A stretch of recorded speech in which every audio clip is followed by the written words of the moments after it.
So what we've tried to do so far is we've shown the bias of the history of the quest for the historical Christ. We've looked at specifically the atheist scholarship, which has been very poor. Then we gave our own criteria of how we're to engage in this debate and discussion. Then we've been looking at certain evidences, the early historical material, giving a definition of that, showing you why the Gospels are early historical material, showing you that they are reliable historically when they mention historical information. And then we've looked at the Gnostic Gospels and why they are not to be in the canon of the Bible, and why the four Gospels are better suited for that because they're more reliable in the historical information that they say. And finally, the Gospels are eyewitness accounts. Examples from Mark. It is the contention of this book, says Dr. Borkham, that in the period up to the writing of the Gospels, Gospel traditions were connected with the name and known eyewitnesses, people who had heard the teaching of Jesus from the lips and committed it to memory, people who had witnessed the events of his ministry, death and resurrection, and themselves formulated the stories about these events that they told. These eyewitnesses did not merely set a process of oral transmission that soon went its own way without reference to them. They remained throughout their lifetime the source, and in some sense that they may have varied for figures of central or more marginal significance, the authoritative guarantors of the stories they continue to tell. Richard Borkham, Jesus and the Eyewitnesses. There is evidence of eyewitness material in the Gospel of Mark. He writes in a similar way to historians of the time who valued eyewitness accounts, writings such as Alexander and Porphyry's life of Pilcantonius.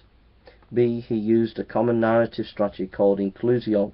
Inclusio is the literary technique of placing corresponding material at the beginning and end of a particular stretch of text, short or long, in order to mark off that section and to say something about the intervening section of a text. Inclusio in this general sense is extremely common in ancient literature. So, I could give you more detail of why there's eyewitness material in the Gospels. Once we establish that there's eyewitness material in the Gospels, it's all over for the skeptic, because then we can say, well, you know, whether you agree Jesus rise or not from the dead, we have evidence that people did testify to seeing this. And that's a different ball game.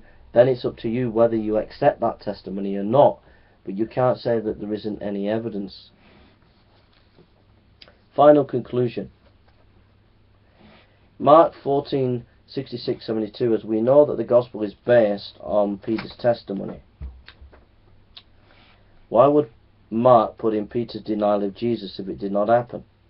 Also, why would Peter be a coward at the time of Jesus' death and be bold preaching in Jerusalem 40 days later? What changed him from coward to being courageous? The account of Jesus' death has a ring of historical truth around it. Chapter 16:9, Mary Magdalene, a woman of ill repute, is the first to bear witness to Jesus. Why make a woman the first witness when a woman's testimony was not respected in the ancient world? In Mark 16:11 we are told the disciples did not believe the testimony of the woman. Why would you put material into a text that was either deluded or lying? It only makes sense that these events took place. In Mark we learn that Jesus died on the cross, Mark 15:25-37.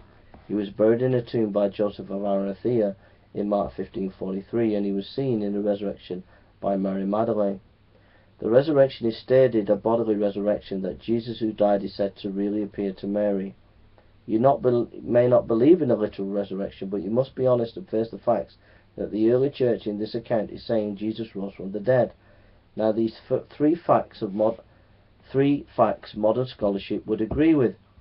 It falls in line with the work done by E.P. Sanders and others. If historical source material is early source, is reliable and based on eyewitness accounts, it fits the historical context and accords with the scholarship of more scholars, I conclude the following. If the disciples were lying, this makes no sense. Why lie? What would they gain? They gain no money, sex or power, which people who start new movements are often after. were lying, why would you preach that your prophet died a criminal? People would not have been that silly, so why did they preach it? If they lied, the enemies could have just produced the body of Jesus and that would have been them exposed. Why preach in Jerusalem of all places? Your lies would have been exposed in no time. How come no one recanted of these so-called lies? Those who said they saw the golden plates of Joseph Smith, some recanted. Either they were deluded, had some illusion or vision. If this is the case, why do they insist on a real resurrection? The disciples were defeated by Jesus' death. They had been beaten by this. They were not in a fit state to have visions or grief-induced hallucinations, as they were so disappointed, so lost, so shattered. They were in no mental state to be induced by such phenomena. Or Jesus really did rise from the dead. It makes sense. They put Mary as the first witness because she just was. It makes perfect sense the disciples did not believe Jesus rose from the dead, as they were crushed by Jesus' death and were not expecting anything. Mark is just telling us what really happened. You might say miracles do not happen, but that is a philosophical argument, and if you were honest you would say that the only way to know if a miracle happened is to check the historical data. You might say there are contradictions in the gospel accounts, but you have to face the fact that all the Gospels agree to the main facts I have just pointed to in modern scholarship. Minor contradictions, if you can find them, do not overturn the big facts we know. You might say Jesus was a myth, but we have already shown how early the historical source material is, and any way this Jesus myth idea has no supporting evidence. The Greek and Egyptian gods are in no way the same as Jesus. If you read Plutarch's, a standard text on this, his essay tells you what the ancients believed, and it has nothing to do with the mythological diagonalizing gods. Look at Mary Sharp lectures.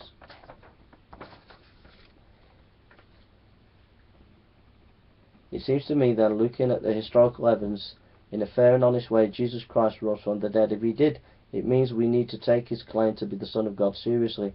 It means we can know God through his Son, find forgiveness, and have a future hope after the grave. When an atheist and famous philosopher, Antony Flew, said this, the evidence for the resurrection is better than... When an atheist, the famous philosopher, Antony Flew, said this, the evidence for the resurrection is better than for claimed miracles in any other religion. It's outstanding in different in quality and quantity.